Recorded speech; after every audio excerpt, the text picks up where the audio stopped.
మదరాసి ఈ movie review ఫైనల్గా చూసాను భయ్య. సో నాకు ఎలా అనిపించింది ఫిలిం గురించి చెప్పుకోవాలంటే చాలా బాగుందని చెప్పుకోవచ్చు. మెయిన్గా ఫస్ట్ హాఫ్, సెకండ్ హాఫ్ ఇంకా చూసుకుంటే కొంచెం ల్యాగ్లో కొంచెం డిఫరెంట్గా తీసుకెళ్ళిపోయారు మన మురుగన్ గారు. సో అసలు ఎలా ఉంటుంది ఏందనేది మాట్లాడుకుందాం. దానికన్నా ముందు ఛానల్ని కొత్త వాళ్ళు చూస్తున్నట్టయితే మై రివ్యూస్ ఛానల్ని సబ్స్క్రైబ్ చేసుకోండి అని చెప్తాను నా అక్కడ నుంచి. సో మెయిన్గా స్టోరీ ఎలా ఉంటుందంటే, తమిళనాడులో బోర్డర్లో మనకు గన్ స్మగ్లింగ్ జరుగుతూ ఉంటుంది. ఎన్ఐ వాళ్ళు దాన్ని అడ్డుకోవడానికి ట్రై చేస్తారు. అప్పుడు మన హీరో శివకార్తికేయన రఘు అనే క్యారెక్టర్, సో తను అసలుకి లవ్ ఫెయిల్యూర్ అవుతుంది మన రుక్మిణి గారితోని. మరి ఆ తర్వాత ఏమైంది అసలుకి ఈ గన్ స్మగ్లింగ్కి, అసలుకి హీరోకి, అసలుకి హీరోయిన్కి ఇవన్నీ అసలుకి లింక్ ఏందనేది ఫిలిం చూసి తెలుసుకోండి అని చెప్తాను. మెయిన్గా చెప్పుకోవాలంటే మెయిన్గా ఈ ఫిలింలో మన విద్యుత్ గారిని చూసుకున్నట్టయితే చాలా బాగా అనిపించింది భయ. తన క్యారెక్టర్లో, తన ఫైట్ సీన్స్లో చాలా ఎక్సలెంట్ అనిపించింది.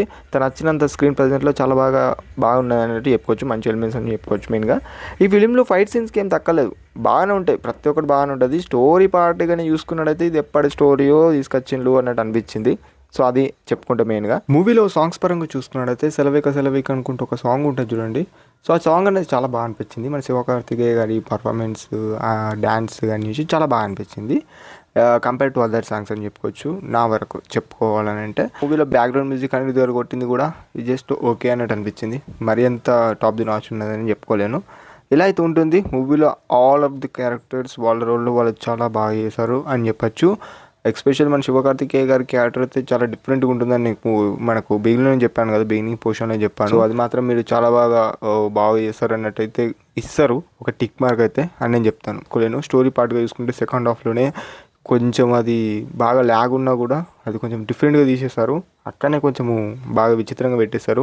అసలు ఒక్క ముక్కలు చెప్పాలంటే లైక్ హీరో ఇంకొక ప్లేస్కి వెళ్ళడము, మళ్ళీ విలన్ హీరో ఉండే ప్లేస్కి రావడము, ఇది కొంచెము అన్కన్వీనియంగ్ అనిపించింది కదా. అసలు ఎందుకు అలా చేస్తుండో, అసలు ఎందుకు అలా సీన్స్ పెట్టారు అన్నట్టు అనిపించింది. సో అలా కొంచెం చూసుకున్నట్టయితే అసలు ఫస్ట్ హాఫే బెటర్ కదరా బాబు అన్నట్టు అనిపించింది. ఫస్ట్ హాఫ్ చాలా ఇంట్రెస్టింగ్ పొజిషన్స్తో అయితే వెళ్తుంది, అది మాత్రం చెప్పుకోవచ్చు. అండ్ ఇక్కడ ఎన్ఐఏ వాళ్ళని కూడా కొంచెం వేరే ట్రాక్లో చూపెట్టారు. వాళ్ళని ఒక టాప్ రేంజ్లో చూపెట్టే సీన్స్ని కొంచెం వేరే ట్రాక్లో చూపెట్టారు. సో అది కూడా నాకు కొంచెము నచ్చలేదు.